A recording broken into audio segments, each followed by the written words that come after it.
Okay, ಇವಾಗ ಏನಾದ್ರು practical ಆಗಿ ಏನಾದ್ರು ತೋರಿಸುವಂತ ಪ್ರಯತ್ನ ಮಾಡ್ತೀರಾ? ಅಂದ್ರೆ ಇವಾಗ ಯಾರೋ ಕಳ್ಳರು ಬಂದು ಅಟ್ಯಾಕ್ ಮಾಡುವಂತದ್ದು, ಚೈನ್ ಏನಾದ್ರು ಕದ್ಕೊಂಡು ಹೋಗುವಂತ ಪ್ರಯತ್ನ ಮಾಡೋದು, ಪ್ರಾಕ್ಟಿಕಲ್ ಆಗಿ ಒಂದು ಹುಡುಗಿಗೆ ಹೇಳ್ಕೊಡ್ತಾ ಇರ್ತೀರಾ, ಅವಳು ಅಟ್ಯಾಕ್ ಮಾಡ್ಬೇಕು, ಎದುರು ಬಿಡ್ಬೇಕು, ಸೊ ಇಂಥದೆಲ್ಲ ತೋರಿಸ್ಕೊಡ್ತೀರಾ ಹೇಗೆ ಅಂತ?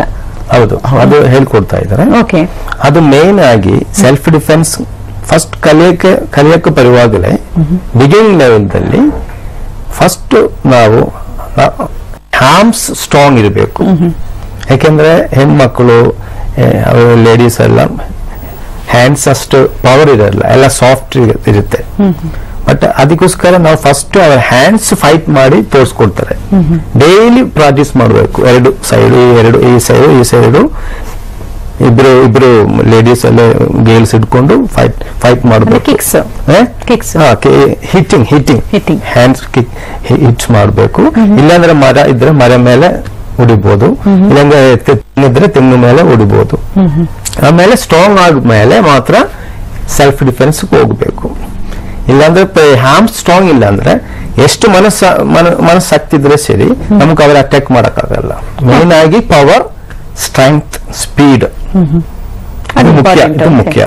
ಇನ್ನು ಸಮಯಕ್ಕೆ ಸರಿಯಾಗಿ ಬುದ್ಧಿ ಓಡಿಸುವಂತದ್ದು ಕೂಡ ತುಂಬಾ ಇಂಪಾರ್ಟೆಂಟ್. ಇವಾಗ ಈ ಸೆಲ್ಫ್ ಡಿಫೆನ್ಸ್ ಕೋರ್ಸ್ ನ ಕಲಿತಾ ಬುದ್ಧಿಮಟ್ಟ ಕೂಡ ಹೆಚ್ಚಾಗುತ್ತಾ ಹೇಗೆ ಅಂತ? ಡೆಫಿನೆಟ್ಲಿ ಆಗಿ very much improvement mind and body, concentration ಎಲ್ಲ ಜಾಸ್ತಿ ಇರುತ್ತೆ. ಓಕೆ, ನೀವು ಕೂಡ ಈ ಕೋರ್ಸ್ ನ ಕಲ್ತಿದ್ದೀರಾ ಸುಮಾರು ವರ್ಷಗಳಿಂದ. ಇದರಲ್ಲೂ ಕೂಡ ಏನಂತಂದ್ರೆ ಸಾಕಷ್ಟು ಅವರ ಹತ್ರ ಎಲ್ಲ ನಾನು ಕೊಂಡಿರೋದ್ರಿಂದ ಇವಾಗ ಯಾವ ತರ ಒಂದು ಸಿಚುವೇಶನ್ಸ್ ನ ಎದುರಿಸಬಹುದು ನೀವು ಅಂತ ಹೇಳ್ತೀರಾ? ಈಗ ಒಂದು 3 ಜನ ಬಂದ್ರೆ ಅಟ್ಯಾಕ್ ಮಾಡ್ಬೋದು, ಆತರ. ಪ್ರಾಕ್ಟಿಕಲ್ ಆಗಿ ಏನಾದ್ರು ನಡೆದಿದೆಯಾ, ಏನಾದ್ರು ನಿಮ್ಮ ಜೀವನದಲ್ಲಿ ಏನಾದ್ರು ಆತರ? ಅಷ್ಟೇನ್ ನಡೆದಿಲ್ಲ, ಕಲಿಯಕ್ ಮುಂಚೆ ನಡೆದಿದೆ, ಅದಾದ್ಮೇಲೆ ನಡೆದಿಲ್ಲ. ಯಾಕಂದ್ರೆ ಯಾವ್ದಾದ್ರು ಸಿಚುವೇಶನ್ ಬಂದ್ರೆ ನಾವು ಅಟ್ಯಾಕ್ ಮಾಡೋದು ಅವಶ್ಯಕತೆ ಇಲ್ಲ. ಯಾವಾಗಾದ್ರೂ ಮೋಸ್ಟ್ ಆಫ್ ದ ಟೈಮ್ ನಾವು ಹಂಗೆ ನಿಂತ್ಬಿಟ್ಟು ಮಾತಾಡ್ಬಿಟ್ಟು ಅದು ಸಾಲ್ವ್ ಮಾಡಕ್ಕಷ್ಟು ಶಕ್ತಿ ಬರುತ್ತೆ ನಮ್ಮ ಒಳಗಡೆ. ಅದು ನಮ್ಮ ಒಳಗಡೆ ಇರೋದ್ ಶಕ್ತಿನೇ. ಆ ಶಕ್ತಿನೂ ನಾವು ಆಚೆ ತಗೊಂಡ್ಬರ್ಬೇಕು. ಅದಕ್ಕೆ ಇದು ಕಲ್ತಾ ಇರೋದು. ಇದು ಕಲ್ತ್ಬಿಟ್ರೆ ಅಟ್ಯಾಕ್ ಮಾಡೋದು ಒಂದು, ಅದಕ್ಕಿಂತ ಜಾಸ್ತಿ ನಮ್ದು ಏನ್ ಊರ್ಜಾ ಇದೆ ನಮ್ಮ ಒಳಗಡೆ ಅದು ಒಂದ್ ಚಾನಲೈಸ್ ಮಾಡ್ಬಿಟ್ಟು ನಾವು ಒಂದ್ ಸಿಚುವೇಶನ್ ಅಲ್ಲಿ ಹೆಂಗೆ ಎಫೆಕ್ಟಿವ್ ಆಗಿ ಡೀಲ್ ಮಾಡಕ್ಕಾಗುತ್ತೋ ಅವಾಗ ಡೀಲ್ ಮಾಡಬಹುದು. ಓಕೆ, ಒಟ್ನಲ್ಲಿ ಏನಂತಂದ್ರೆ ಸಾಕಷ್ಟು ಗುದ್ದಾಡ್ಬೇಕು ಅಥವಾ ಫೈಟ್ ಮಾಡ್ಬೇಕು ಅನ್ನೋದಿಲ್ಲ.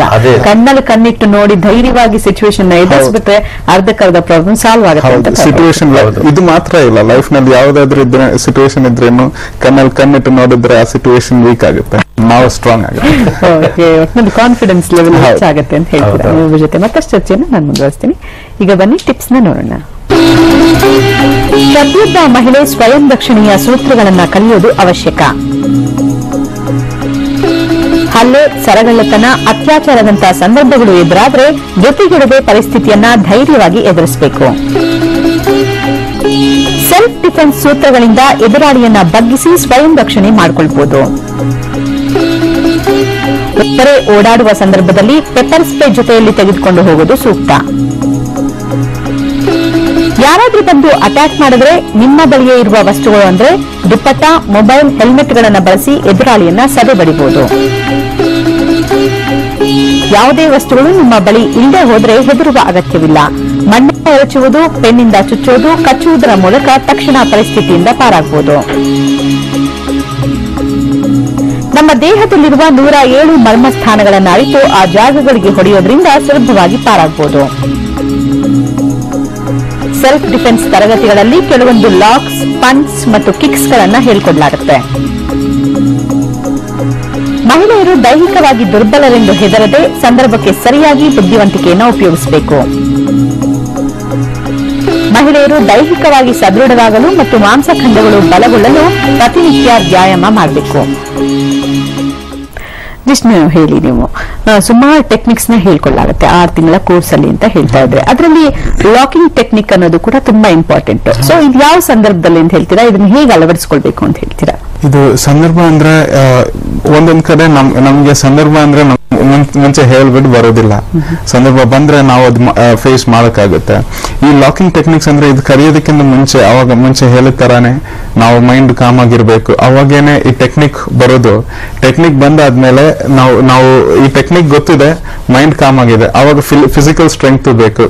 ಅದು ಕಳೆದಾದ್ಮೇಲೆ ನಾವು ಲಾಕಿಂಗ್ ಮಾಡ್ಬೇಕಾಗತ್ತೆ. ಇವಾಗ ಒಬ್ರು ಬಂದ್ಬಿಟ್ಟು ಹೊಡಿಯಕ್ಕೆ ಬಂದ್ರು.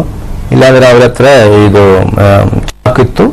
ಚಾಕ್ ಹತ್ರ ಒಬ್ರು ATM ಸೆಂಟರ್ದಲ್ಲಿ ದುಡ್ಡು ತೆಗಿಯಕ್ ಹೋದ್ರು. ದುಡ್ಡು ತಗೊಂಡು ಬರುವಾಗ ಒಬ್ರು ಬಂದ್ಬಿಟ್ಟು ಕೇಳ್ತಾರೆ ದುಡ್ಡು ಬೇಕು ಅಂತ. ಅವಾಗ ಅವ್ರ ಹತ್ರ ಒಂದು ಇದಿತ್ತು, ದುಪ್ಪಟ್ಟ ಇತ್ತು. ಅವರು ವೇರ್ ಮಾಡಿದ್ದು ಚೂಡಿದಾರು ಮತ್ತೆ ದುಪ್ಪಟ್ಟ. ಫಸ್ಟ್ ಭಯ ಆಗ್ಬಿಟ್ಟು ಸಡನ್ ಆಗಿ ನಿಲ್ಬಿಟ್ರೆ. ಆಮೇಲೆ ಅವರು ಯೋಚನೆ ಮಾಡಿದ್ರು ಸಡನ್ ಆಗಿ, ನಮ್ಮ ಹತ್ರ ದುಪ್ಪಟ್ಟ ಅಲ್ವಾ, ಯೂಸ್ ಮಾಡ್ಬೋದಲ್ವ ಅಂತ. ಸಡನ್ ಆಗಿ ಅವ್ರು ದುಪ್ಪಟ್ಟ ಓಪನ್ ಮಾಡಿಬಿಟ್ಟು ಆ ಕತ್ತಿ ಕೈ ಮೇಲೆ ಚುಟ್ಬಿಟ್ಟು ಲಾಕ್ ಮಾಡಿ ಹಂಗೆ ಕೆಳಗಡೆ ಬೀಸ್ಬಿಟ್ಟೆ. ಮತ್ತೆ ಹೊಡಿಯಕ್ಕೆ ಶುರು ಮಾಡಿದ್ರು ಅವರು. ಹಂಗೆ ಅವ್ರು ಸೇವ್ ಮಾಡಬಹುದು. ಓಕೆ, ಇದು ಲಾಕಿಂಗ್ ಟೆಕ್ನಿಕ್ ಅಂತ ಹೇಳ್ತಾರೆ. ಆ ತರ ಲಾಕಿಂಗ್ ಟೆಕ್ನಿಕ್ ಸುಮಾರು ಇದೆ. 250 ಲಾಕಿಂಗ್ ಟೆಕ್ನಿಕ್ಸ್ ಇದೆ ನಮ್ ಕಲಿಯಲ್ಲಿ. ಇವಾಗ ದುಪ್ಪಟ್ಟ ಹೇಳಿದ್ರಲ್ಲ, ಆ ತರ ಲಾಕಿಂಗ್ ಟೆಕ್ನಿಕ್ಸ್ ಅಲ್ಲಿ ಇನ್ನೇನೇನ್ ಬಳಸಬಹುದು ಅಂತ. ಮತ್ತೆ ಅದೇ ತರ ಇವಾಗ ಬೇರೆ ಹೊಡಿಯಕ್ಕೆ ಬೇರೆ ವೆಪನ್ಸ್ಗಳು ಅಥವಾ ವಿತೌಟ್ ವೆಪನ್ಸ್ಗಳು ಅದೆಲ್ಲ ಬಂದಾಗಲೂ ಸರಿ ನಾವು ಲಾಕಿಂಗ್ ಮಾಡಬೇಕು. ಲಾಕಿಂಗ್ ಮಾಡುವಾಗ 1 ಸೆಕೆಂಡ್ ಒಳಗಡೆ ಲಾಕ್ ಮಾಡಬೇಕು. ಟೈಮ್ ಕೊಡಕ್ಕಾಗಲ್ಲ ಅಷ್ಟು ಜಾಸ್ತಿ ಬೇಗ. ಯಾಕೆಂದ್ರೆ ಅವ್ರು ಅಟ್ಯಾಕ್ ಮಾಡ್ಮೇಲೆ ನಾವು ಬಂದ್ಬಿಟ್ಟು ಒಂದು 2-3 ಮಿನಿಟ್ಸ್ ಆದ್ರೆ ಮತ್ತೆ ಅವ್ರು ಅಟ್ಯಾಕ್ ಮಾಡ್ತಾರೆ. ಅದಕ್ಕೆ ಮುಂಚೆ ಫಸ್ಟ್ ಅವ್ರು ಹೊಡೆಯೋಕೆ ಮುಂಚೆ ನಾವು ಅಟ್ಯಾಕ್ ಮಾಡಿದ್ರೆ ಲಾಕ್ ಮಾಡ್ಬೇಕಂದ್ರೆ ಮುಂಚೆ ನಾನು ಹೇಳಿದ್ದು ವೈಟಲ್ ಪಾಯಿಂಟ್ಸ್ ಇದೆ, 107 ಮರ್ಮ ಪಾಯಿಂಟ್ಸ್ ಇದೆ. ಆ ಮರ್ಮ ಪಾಯಿಂಟ್ಸ್ ನಾವು ಲಾಕ್ ಮಾಡ್ತಾರೆ. ಆವಾಗ ಆ ಜಾಗದಲ್ಲಿ ಅವ್ರಿಗೆ ಮೂವ್ಮೆಂಟ್ ಮಾಡಕ್ಕಾಗಲ್ಲ. ಸೊ ಇವಾಗ ಈ ಒಂದು ಸ್ವಯಂ ರಕ್ಷಣೆಗೆ ಅಂತ ಈ ಒಂದು ಟೆಕ್ನಿಕ್ಸ್ ನ ಕಲಿತು ಕೂಡ ಇವಾಗ ಮಕ್ಕಳು ಕೂಡ ಕಲಿಬಹುದು ಅಂತ ಹೇಳೋದ್ರಿಂದ ಸಾಕಷ್ಟು ಮೈಂಡ್ ಕೂಡ ಶಾರ್ಪ್ ಆಗುತ್ತೆ ಇದರಿಂದ ಅಂತ. ಹೌದು, ಮೈಂಡ್ ಅಂದ್ರೆ ತುಂಬಾ ಶಾರ್ಪ್ ಆಗುತ್ತೆ, ಅದು ಗ್ಯಾರಂಟಿ. ಆದ್ರೆ ಅದು ಮೈಂಡ್ ಶಾರ್ಪ್ ಆದ್ಮೇಲೆನೆ ಈಗ ನಮ್ ಕಲವಿನ ಬಂದ್ರೆ ಫಸ್ಟ್ ಬಾಡಿ, ಆಮೇಲೆ ಹಂಗೆ ನಿಧಾನಕ್ಕೆ ವೆಪನ್ಸ್ ಬರುತ್ತೆ. ಒಟ್ಟಿನಲ್ಲಿ ಫಸ್ಟ್ ನಲ್ಲಿ ವೆಪನ್ಸ್ ಬರೋದಿಲ್ಲ. 4 ಕ್ಯಾಟಗರೀಸ್ ಇದೆ. ಫಸ್ಟ್ ಕ್ಯಾಟಗರಿ ಬಂದ್ಬಿಟ್ಟು ಮೈತಾರಿ ಅಂತ ಹೇಳ್ತಾರೆ ಮಲಯಾಳ ವರ್ಡ್ಸ್ ಅಲ್ಲಿ. ಮೈತಾರಿ ಅಂದ್ರೆ ಬಾಡಿ ಕಂಟ್ರೋಲಿಂಗ್ ಎಕ್ಸರ್ಸೈಸ್. ಮೈ ಮೇಲೆ ಏನೇನು ಮಾಡಬಹುದು, ಯಾವ ತರ ಬೆಂಡ್ ಮಾಡಬಹುದು, ಯಾವ ತರ ಕಿಕ್ ಮಾಡಬಹುದು, ಮತ್ತೆ ಎಷ್ಟು ಸ್ಪೀಡ್ ಆಗಿ ನಮ್ಮ ಬಾಡಿ ಮಾಡಬಹುದು, ಬಾಡಿ ಇದು ಕಿಕ್ ಇದೆಲ್ಲ ಮಾಡಬಹುದು. ನೆಕ್ಸ್ಟ್ ಸೆಕೆಂಡ್ ಲೆವೆಲ್ ಬಂದ್ಬಿಟ್ಟು ಕೋಲ್ತಾರಿ ಅಂದ್ರೆ ಕೋಲ್ ಅಂದ್ರೆ ಸ್ಟಿಕ್, ವುಡನ್ ವೆಪನ್ಸ್, ಅದಕ್ಕೆ ಕೋಲ್ತಾರಿ ಹೇಳ್ತಾರೆ. ಅವಾಗ ಈ ಮೈತಾರಿ ಕಾನ್ಸಂಟ್ರೇಷನ್ ಬರ್ತಾ ಇದೆ. ಆಮೇಲೆ ನೆಕ್ಸ್ಟ್ ಬಂದ್ಬಿಟ್ಟು ಕೋಲ್ತಾರಿ, ಅವಾಗ ಜಾಸ್ತಿ ಕಾನ್ಸಂಟ್ರೇಷನ್ ಸಿಕ್ಕುತ್ತೆ. ಓಕೆ, ಕೋಲ್ತಾರದಲ್ಲಿ ಸುಮಾರು ವೆಪನ್ಸ್ ಎಲ್ಲ ಇದೆ. ಈ ಮೇಸ್ ಗೆದ ಇದೆ, ಮತ್ತೆ ಎಲಿಫೆಂಟ್ ಟಾಸ್ಕ್ ಅಂತ ಒಂದು ವೆಪನ್ಸ್ ಇದೆ. ಆ ತರ ಸುಮಾರು ವೆಪನ್ಸ್ ಗಳೆಲ್ಲ ಇದೆ. ಅದೆಲ್ಲ ಮುಗಿದ ಮೇಲೆ ಐರನ್ ವೆಪನ್, ಅದು ಬಂದ್ಬಿಟ್ಟು ಅಂಗತಾರಿ ಅಂದ್ರೆ ವೆಪನ್, ಐರನ್ ವೆಪನ್ಸ್. ಇವಾಗ ನೈಫು, ಶೋರ್ಡ್ ಅಂಡ್ ಶೀಲ್ಡ್, ಸ್ಪಿಯರ್. ಅವಾಗ ಅದಕ್ಕೆ ಅಷ್ಟೇ ಲೆವೆಲ್ ಬಂದಾಗ ಫುಲ್ ಶಾರ್ಪನ್ಸ್ ಇರುತ್ತೆ. ಓಕೆ, ಸಾಕಷ್ಟು ಮೈಂಡ್ ಶಾರ್ಪ್ ಆಗುತ್ತೆ ಅಂತ ಹೇಳ್ತೀರಾ. ಇನ್ನು ಕಾನ್ಫಿಡೆನ್ಸ್ ಲೆವೆಲ್ ಕೂಡ ಜಾಸ್ತಿ ಆಗುತ್ತೆ ಅಂತ ಹೇಳ್ತೀರಾ. ಇನ್ನು ಪಂಚಸ್ ಮತ್ತೆ ಕಿಕ್ಸ್ ಇದೆಯಲ್ಲ, ಸೊ ಅದ್ರ ಬಗ್ಗೆ ಹೇಳ್ತೀರಾ?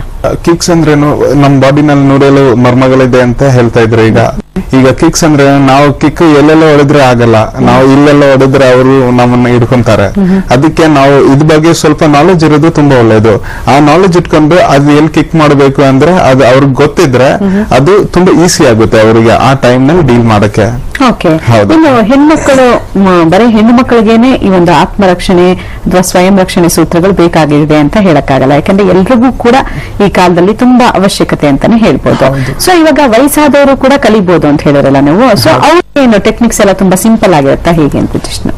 ಈಗ ಶುರುವಾದದಲ್ಲಿ ಎಲ್ರಿಗೂ ಕಷ್ಟ ಇರುತ್ತೆ. ಅದು ಚಿಕ್ಕ ಮಕ್ಕಳಾದ್ರೇನು ದೊಡ್ಡವರಾದ್ರೇನು ಸ್ವಲ್ಪ ಏಜ್ ಆಗಿರೋರಾದ್ರೇನು ಶುರುವಾದದಲ್ಲಿ ಎಲ್ರಿಗೂ ಸ್ವಲ್ಪ ಕಷ್ಟ ಇರ್ಬೋದು. ಆದ್ರೆ ಪ್ರಾಕ್ಟೀಸ್ ಮಾಡ್ತಾ ಮಾಡ್ತಾ ಎಲ್ರಿಗೂ ಅದೊಂದು ಒಂದು ರಿವರ್ ತರ ಹೋಗುತ್ತೆ. ಅದು ಈ ಸೆಲ್ಫ್ ಡಿಫೆನ್ಸ್ ಟೆಕ್ನಿಕ್ಸ್ ಕಲಿಯೋದ್ರಿಂದ ನಮ್ಮನ್ನ ನಾವು ರಕ್ಷಣೆ ಹೇಗ್ ಮಾಡ್ಕೊಳ್ಬಹುದು ಅನ್ನೋದ್ರ ಜೊತೆಗೆ ಕಾನ್ಸಂಟ್ರೇಷನ್ ಇಂಪ್ರೂವ್ ಆಗುತ್ತೆ, ಜೊತೆಗೆ ಆತ್ಮಸ್ಥೈರ್ಯ ಹೆಚ್ಚಾಗುತ್ತೆ, ಫಿಸಿಕಲ್ ಫಿಟ್ನೆಸ್ ಕೂಡ ಹೆಚ್ಚಾಗುತ್ತೆ ಅಂತ ಹೇಳ್ಬೋದು. ಇನ್ನು ಈ ಟೆಕ್ನಿಕ್ ನ ಕಲಿಯುವಂತ ನಿಟ್ಟಿನಲ್ಲಿ ಪ್ರತಿಯೊಬ್ಬರಿಗೂ ಕೂಡ ಏನೊಂದು ಮೆಸೇಜ್ ಕೊಡಕ್ಕೆ ಇಷ್ಟಪಡ್ತೀರಾ? ಈ ಕಾಲದಲ್ಲಿ ಡೇಂಜರ್ ಅಂದ್ರೂ ಬಹಳ ಜಾಸ್ತಿ ಆಗಿದೆ. ಇಲ್ಲಿ ಎಲ್ಲಿ ನೋಡಿದ್ರೇನು ದಿನ ನಮ್ ನ್ಯೂಸ್ ಪೇಪರ್ ನೋಡಕ್ ಬರುತ್ತೆ, ಇಂತ ಆಗಿದೆ, ಇಂತ ಇದಾಗಿದೆ, ಈ ಕಡೆ ಈ ತರ ಆಗಿದೆ ಅಂತ. ಅದಕ್ಕೆ ಈ ಕಾಲದಲ್ಲಿ ಮೆನ್ ವಿಮೆನ್ ಚಿಲ್ಡ್ರನ್ ಅಂತ ಏನೇ ಡಿಫ್ರೆನ್ಸ್ ಇಲ್ಲ. ಯಾರಿಗಾದ್ರೂ ಕಲಿಬಹುದು, ಕಲಿಲೇಬೇಕು. ಯಾಕೆಂದ್ರೆ ಈ ಕಾಲದಲ್ಲಿ ಅದು ಬೇಕೇ ಬೇಕು. ಯಾಕೆಂದ್ರೆ ಎಲ್ರೂ ಬಿಸಿ ಆಗಿದೆ. ನಾವಂದ್ರು ಬೇರೆ ಯಾರನ್ನ ಅಷ್ಟು ಕೇರ್ ಮಾಡಕ್ ಆಗೋದಿಲ್ಲ ಯಾವಾಗ್ಲೂ. ಬೇರೆಯವ್ರು ನಮ್ಮ ಮೇಲೇನು ಅಷ್ಟು ಕೇರ್ ಇಟ್ಕೊಳಕ್ ಆಗಲ್ಲ ಯಾವಾಗಾದ್ರೂ. ಅದಕ್ಕೆ ನಾವು ಸ್ವಯರಕ್ಷಣೆ ಮಾಡಕ್ಕೆ ಅದು ನಮ್ ಜವಾಬ್ದಾರಿ ಆಗಿರ್ಬೇಕು. ಅದು ನಮ್ ಜವಾಬ್ದಾರಿ ನಾವೇ ತಗೋಬೇಕು. ಒಟ್ಟಿನಲ್ಲಿ ಈ ಕಾಲದಲ್ಲಿ ಪ್ರತಿಯೊಬ್ಬರು ಕೂಡ ಸೆಲ್ಫ್ ಡಿಫೆನ್ಸ್ ಟೆಕ್ನಿಕ್ಸ್ ನ ಕಲ್ತಿರ್ಲೇಬೇಕು, ಅದು ಅನಿವಾರ್ಯ ಅನ್ನೋಂತ ಮಾತನ್ನ ತಾವು ಹೇಳ್ತೀರಾ. ಇದುವರೆಗೂ ಕಾರ್ಯಕ್ರಮದಲ್ಲಿ ಭಾಗವಹಿಸಿ ಸೆಲ್ಫ್ ಡಿಫೆನ್ಸ್ ಟೆಕ್ನಿಕ್ಸ್ ಬಗ್ಗೆ ಸಾಕಷ್ಟು ವಿಚಾರ ತಿಳಿಸ್ಕೊಟ್ಟಿದ್ದೀರಾ. ಇಬ್ಬರಿಗೂ ಧನ್ಯವಾದ. Thank you. ಹೊರಗಡೆ ಒಬ್ರೇ ಹೋದ್ರೆ ತೊಂದರೆ ಯಾವ ರೂಪದಲ್ಲಿ ಬರುತ್ತೋ ಹೇಳಲಿಕ್ಕಾಗೋದಿಲ್ಲ. ಕಾಲ ಬೇರೆ ಸರಿ ಇಲ್ಲ. ಒಬ್ಳೇ ಹೇಗಪ್ಪ ಹೊರಗೆ ಹೋಗೋದು ಅಂತ ಹೆದರಿ 4 ಗೋಡೆಗಳ ಮಧ್ಯೆ ಜೀವನ ಸಾಗೋದಿಲ್ಲ. ಹೀಗಾಗಿ ಹೆಣ್ಮಕ್ಳು ಸೆಲ್ಫ್ ಡಿಫೆನ್ಸ್ ಅಂದ್ರೆ ಸ್ವಯಂ ರಕ್ಷಣೆಯ ಕೆಲವೊಂದು ಸೂತ್ರಗಳನ್ನ ಈ ಕಾಲದಲ್ಲಿ ಕಲಿಯಲೇಬೇಕು. ಕೆಲವು ಸರಳ ಲಾಕ್ಸ್ಗಳು, ಪಂಚ್ಗಳನ್ನ ಕಲಿತು ತಮ್ಮ ಬಳಿ ಇರುವಂತಹ ವಸ್ತುಗಳಿಂದಲೇ ತಮ್ಮ ರಕ್ಷಣೆಯನ್ನ ಮಾಡ್ಕೊಳ್ಬಹುದು. ಒಂದು ಮಾತನ್ನಂತೂ ನೆನಪಿಟ್ಕೊಳ್ಳಿ, ನೀವು ಹೆದರಿದಷ್ಟು ದುಷ್ಟರು ನಿಮ್ಮನ್ನ ಕಾಡ್ತಾರೆ, ಸತಾಯಿಸ್ತಾರೆ. ನೀವು ಒಮ್ಮೆ ಕಣ್ಣಲ್ಲಿ ಕಣ್ಣಿಟ್ಟು ನೋಡಿ ತಿರುಗಿಬಿದ್ರೆ ಯಾರೂ ನಿಮ್ಮ ತಂಟೆಗೆ ಬರೋದಿಲ್ಲ ಅಂತ ಹೇಳ್ತಾ ಇವತ್ತಿನ ಲೇಡೀಸ್ ಕ್ಲಬ್ ಕಾರ್ಯಕ್ರಮವನ್ನು ಮುಗಿಸ್ತಾ ಇದ್ದೀನಿ. ನಮಸ್ಕಾರ.